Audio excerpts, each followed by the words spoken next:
dengan kapten kapal.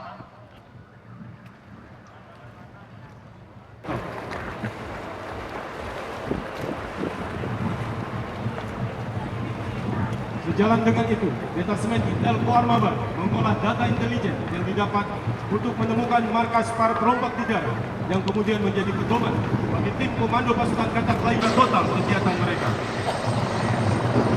Dengan menggunakan infiltrasi lewat udara dengan teknik heliwater jam ini sangat efektif digunakan untuk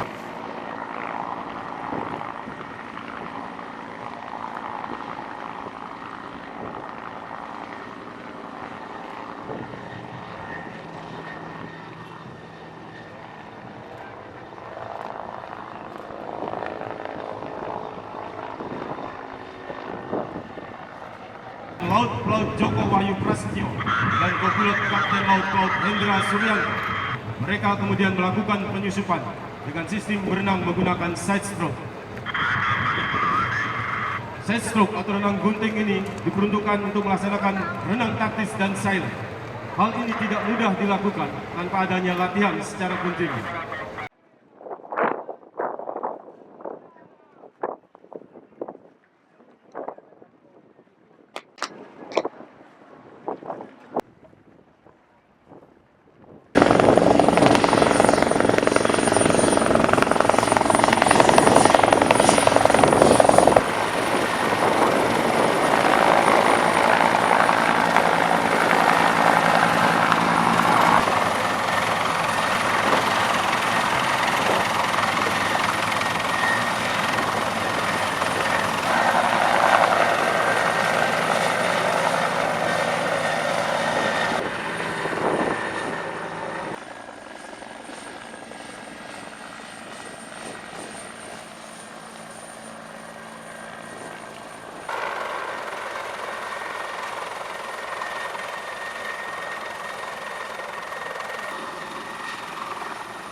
Personel ini kurang lebih sekitar 240 orang. 240. Untuk yang main demo aja, yang main demo.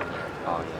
Yang di darat aja. Ditambah personelnya kapal, ada bea cukai, ada polisi air, ada dari SDM, ada dari Menko dari KKP, Basarnas dan lain-lain.